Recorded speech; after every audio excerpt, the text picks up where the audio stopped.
Niki kula tak cerita masalah uang ambek wong-wongan. Jam pinten niki?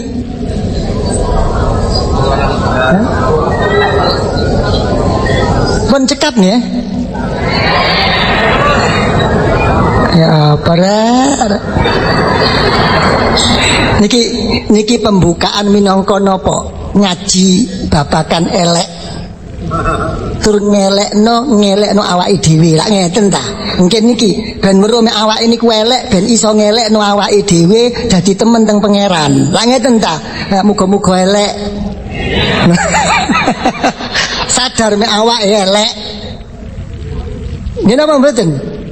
Karuan nggih ta, wong sadar awake elek tapi ndadekno awake niku eling sae. Mek cara dawuh-dawuh wong tasawuf apa? Kullu isaati adabin yusmiru adaban falaisa bi isaati adabin. Elek ya apa wae, mek elek rusak mau ndadekno mbuahno awake eling menyang pangeran, duwe tata krama nang pangeran, elek mau gak elek sakjane iku cuma minangka jembatan. Sampeyan milih pundi? Elek nyadari elek, pinter ngerasa pinter. Ayo milih pundi? Kan? Bodoh ngerasa bodoh, pinter ngerasa pinter, nggih ta? Elek ngerasa elek, genah ngerasa genah, milih pundi? Milih bodoh ngerasa bodoh, milih elek ngerasa elek, muga-muga bodoh. Nah, kita ampun ta. Nen muga-muga elek tapi bodone berangkat nyadari ngerasa bodoh, elek ngerasa lek muga-muga. Allahumma iki wedi apa sih? Ben. Ben nggih, ben diterusna nggih. Ben diterusna. Kula tak ngomong uang kali uang-uangan.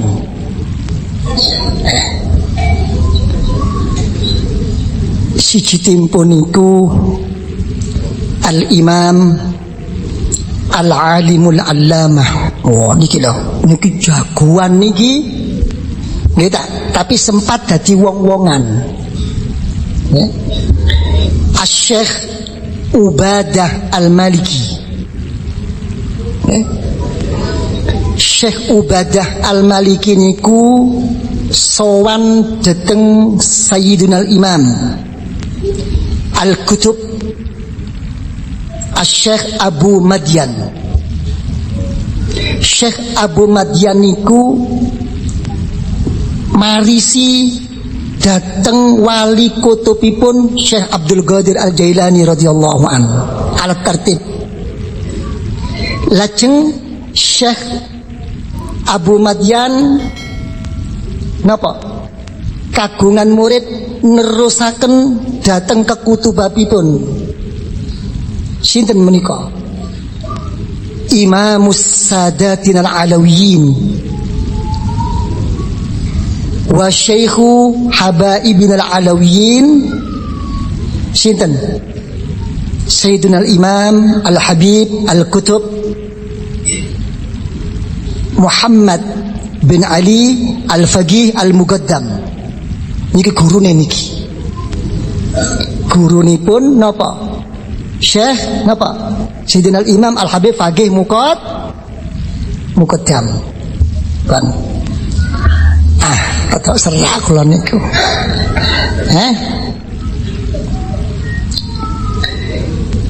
Wekdal niku Syekh Abu Madyan kempal kelayan para murid-muridipun ngaos.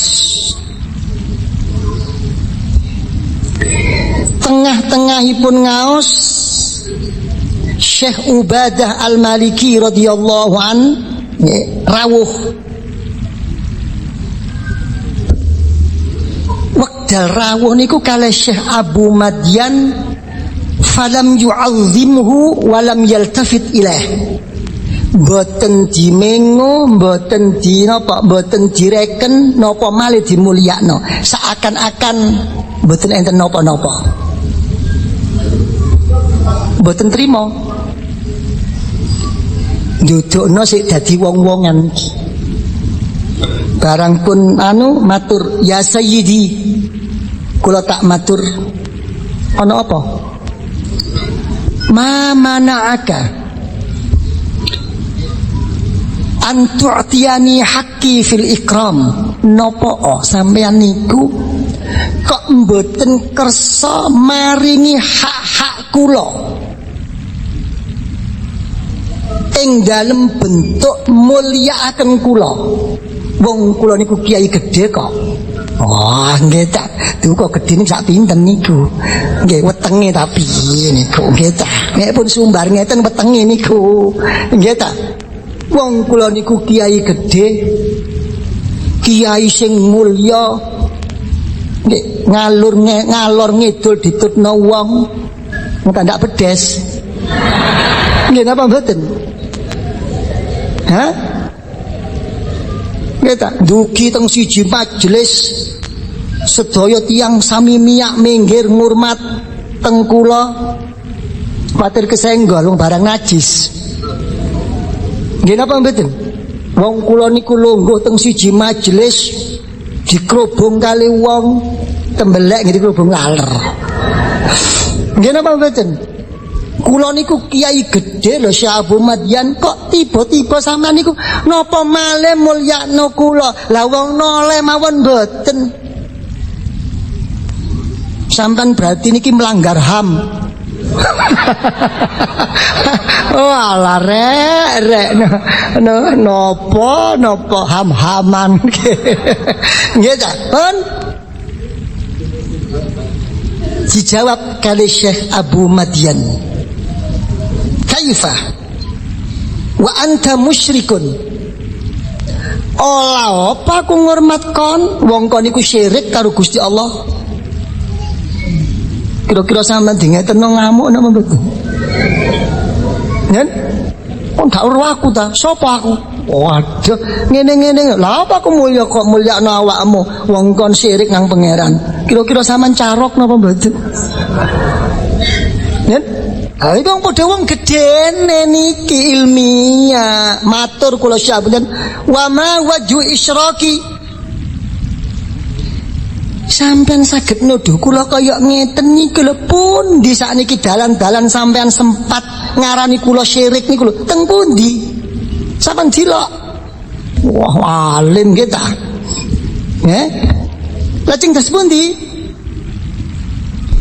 Sing dadekno kon niku tak jenengi syirik iku cuma siji dik halukal ladzi anta fihil an. Keadaanmu iki saiki lho kon niku tak anggap wong syirik. Merga apa? Kon njaluk tak hormat, kon njaluk tak mulyakno, kon njaluk tak gungno. Ing mangka hormat mulya keagungan iku wae Gusti Allah dudu wekmu. Nek saiki kon iku njaluk lak padha wae sakjane kon iku njaluk wae Gusti Allah lak syirik kon. Nggih napa mboten? Sik kalah karo iblis co. Kenal napa mboten kali iblis sampean? Kenal napa dereng? Nun dereng semerap tapi kanca dhewe. Nggih napa mboten? Lah niki iblis niku kanca, tapi mboten usah weruh. Nggih napa? Pokoke rentang-renteng lah. Kanca napa? Kanca rohani. Wong kanca rohani mboten weruh. Iblis niku lho, sak nakal-nakalo, sak tambeng-tambengo. Nggih, sak duraka-duraka. Sik iso matur karo Gusti Allah. Robbi anzirni, sik matur. Merga napa?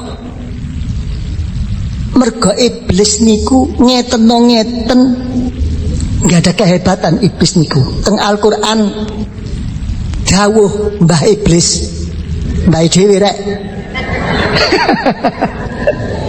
Napa? Omongane iblis niku napa? Inni akhafu rabbal alamin. Si ana rasa wedi. Wedine iblis kali Gusti Allah niku napa? Mboten pingin madani, mboten pingin nyocoki njejeri karo sifate Gusti Allah. Allah gawane iblis niku cuma ngalang-ngalangi tok, cuma ngongkon wong ngetok, ngongkon elek, ngongkon sesat, ngongkon ojo percaya karo pangeran, ngongkon ojo sampai ngene karo pangeran, mek iso kon rasa gumedhe karo pangeran. Tapi awake dhewe niku mboten, sakjane niku cecep piyambakipun napa ngomong inni akhafu rabbal alamin. Sampeyan delok teng Al-Qur'an. Ya kalah mbek menungso, menungso niku napa mawon masuk. Nggih napa mboten? Nggih niki lho. Niki. Barang pun didhawuhi kaya ngeten du apa sakjane niki dawuh Syekh Abu Madyan, kedudukanmu iku kudu diino sakjane mek wis kaya ngene iki. Aja tersinggung kon. Lajeng Syekh Ubadah Al-Maliki radhiyallahu an mendel nangis piyambakipun, nangis. Barang pun nangis lajeng dawuh napa sing didhawuhi niku, asyhadu an la ilaha illallah wa asyhadu anna muhammadar rasulullah tubtu ilallah wa hadza awanu dukhuli fil Islam. Niki sing diomongno.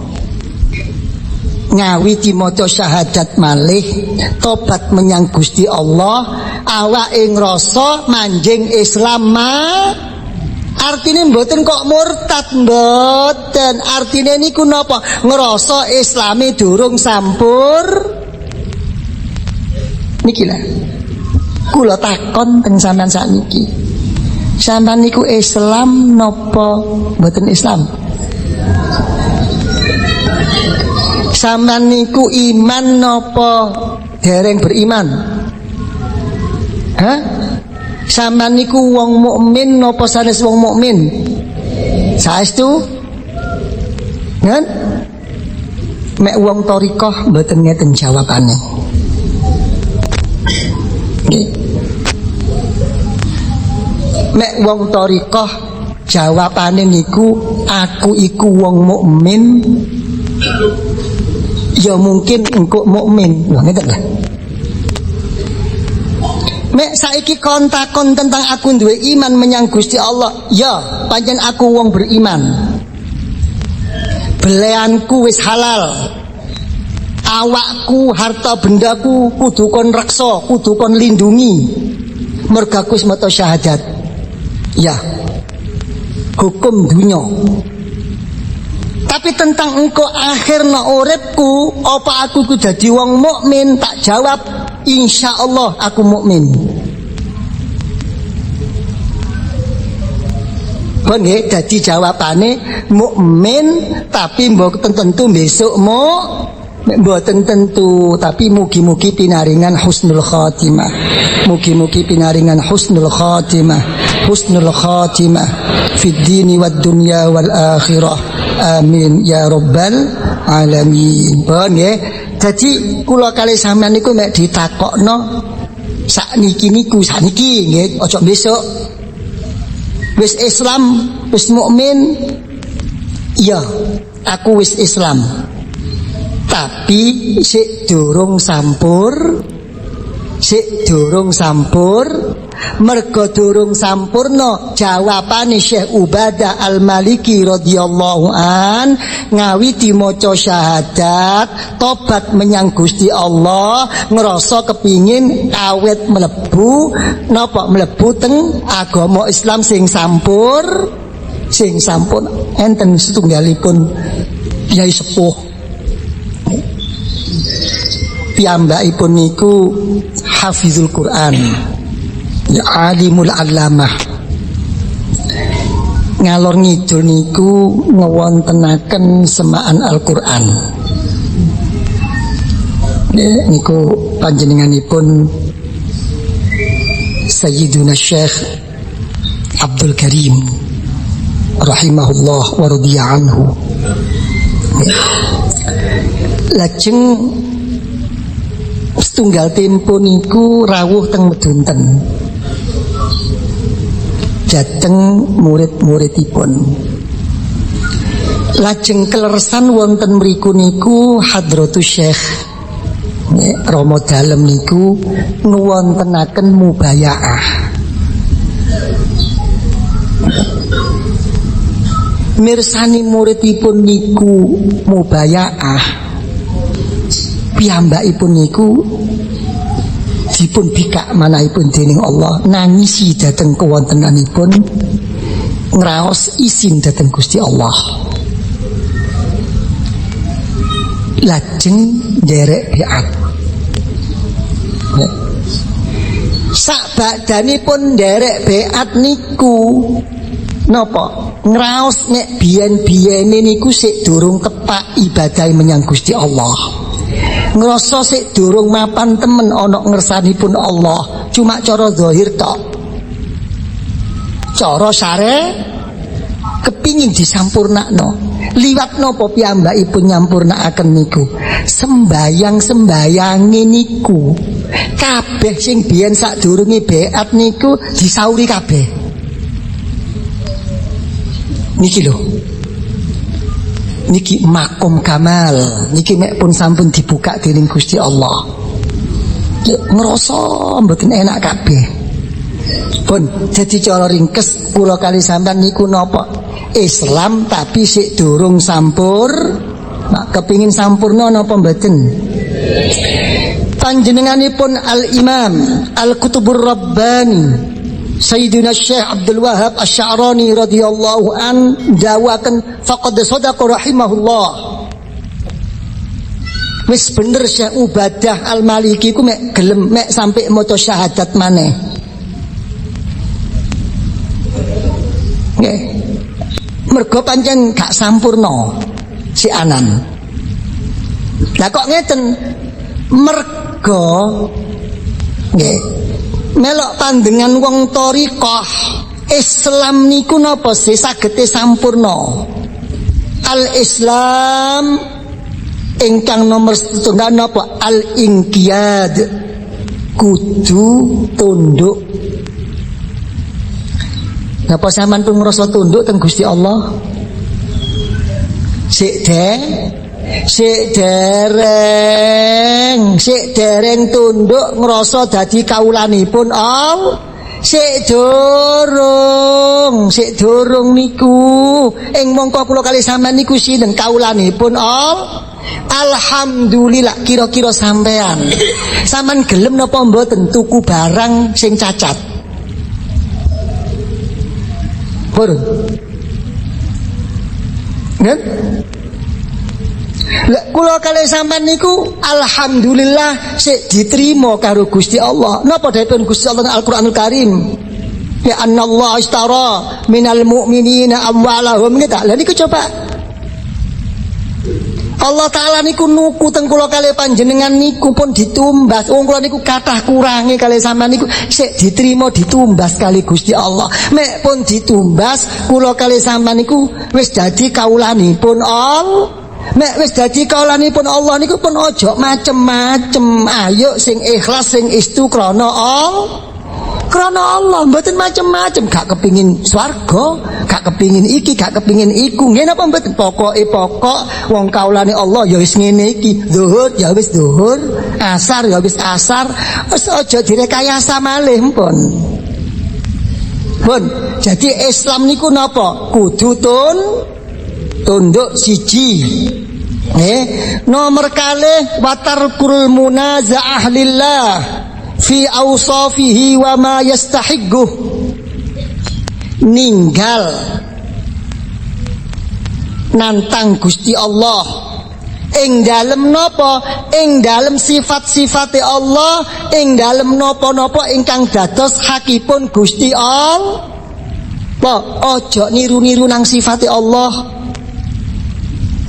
Nggih tak kepingin mulya, kepingin agung, kepingin ngene, kepingin gak dilawan. Nggih napa mboten? Kepingin supaya ditunduki, kepingin kabeh iku kudu molo aku, kepingin ojo sampai nglawan aku. Nggih ta? Kepingin pokoke aku ngene kon kudu manut, ojo apa-apa. Mek kadung ngamuk, pokoke aku ngamuk kon ojo nglawan. Lho cek enake. Niku ta demokrasi. Ngen niki mboten krasa niki wong-wong niku kadang-kadang niku awake niku napa pun mulai ngrampas sifat hak Gusti Allah. Niki dhisik. Lah mek pun ngeten nomor 3 napa wong Islam niku wa mulazamatul a'mali sholihah, selalu netepi amal sing soleh. Cukup.